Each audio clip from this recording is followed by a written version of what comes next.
नमस्कार, आप देख रहे हैं उदय घोष न्यूज। आइए नजर डालते हैं आज की कुछ खास खबरों पर। हिंदुओं के रक्षक वीर गोकुल जाट के नाम पर फतेहपुर सीकरी में उद्यान। तेरामूरी उद्यान का नाम वीर गोकुल जाट उद्यान किया गया। चौधरी उदिभान सिंह पिछले 4 साल से प्रयास कर रहे थे। औरंगजेब के खिलाफ किसानों को संगठित कर युद्ध किया। मुस्लिम न बनने पर पुरानी कोतवाली पर अंग अंग कटवा दिया था।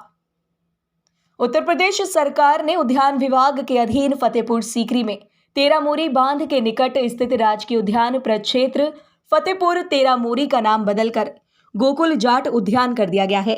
यह उद्यान 76 एकड़ में फैला हुआ है। यहाँ हिंदुओं के रक्षक और जाटों का आन बान शान वीर गोकुला जाट की आदमकद प्रतिमा स्थापित कराई जाएगी। उद्यान को पर्यटकों के आकर्षण का केंद्र बनाया जाएगा। हर साल 1 जनवरी को वीर गोकुला जाट बलिदान दिवस मनाया जाया करेगा। जाटों के कुल गौरव गोकुल सिंह उर्फ गोकुला जाट की कहानी रोमांचित करने वाली है। उत्तर प्रदेश सरकार के एमएसएमई राज्य मंत्री और फतेहपुर सीकरी से विधायक चौधरी उदिभान सिंह पिछले 4 साल से वीरवर गोकुला जाट की प्रतिमा स्थापित कराने का प्रयास कर रहे थे। आखिरकार उद्यान विभाग के विशेष सचिव संदीप कौर ने इस बारे में 6 जनवरी 2022 को आदेश जारी कर दिया है। आदेश की एक प्रति चौधरी उदिभान सिंह को भी भेजी गई है।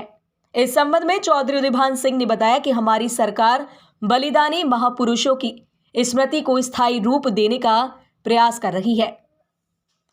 इसी कड़ी में आगरा जयपुर मार्ग पर फतेहपुर सीकरी से आगे तेरामूरी बांध के ठीक सामने गोकुल जाट उद्यान विकसित किया जा रहा है।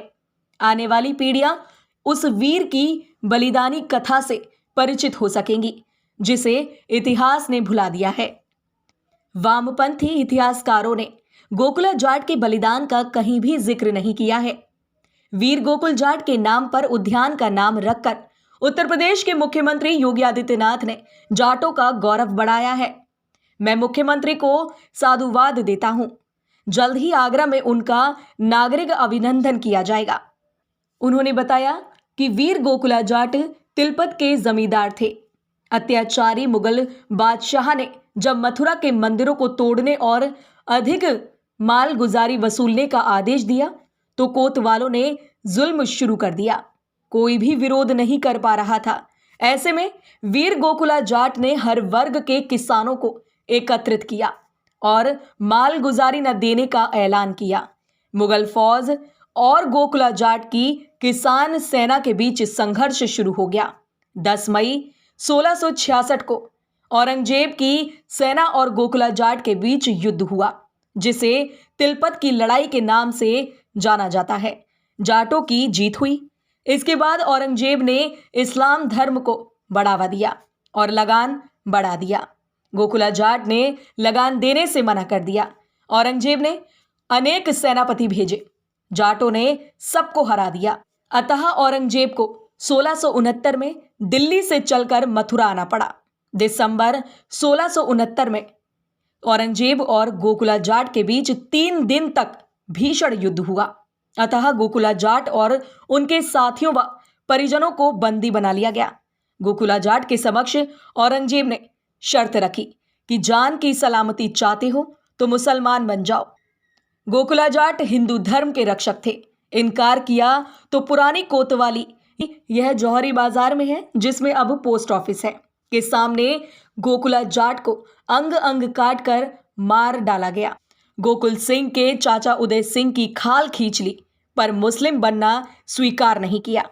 हिंद की चादर के रूप में प्रसिद्ध सिख गुरु तेग बहादुर ने हिंदू धर्म की रक्षा के लिए दिल्ली से चांदनी चौक में 11 नवंबर 1675 को बलिदान दिया। उनसे 6 वर्ष पूर्व 1 जनवरी 1969 को गोकुला जाट ने भी हिंदू धर्म की रक्षा के लिए बलिदान दिया।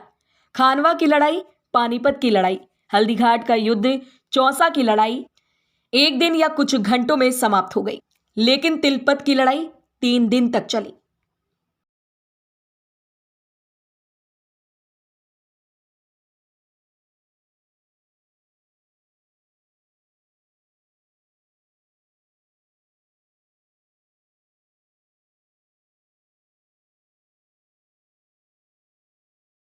कि मैं गौरवान्वित होते हुए पुनश्च उत्तर प्रदेश के मुख्यमंत्री योगी आदित्यनाथ जी को कृतज्ञता प्रकट करता हूँ।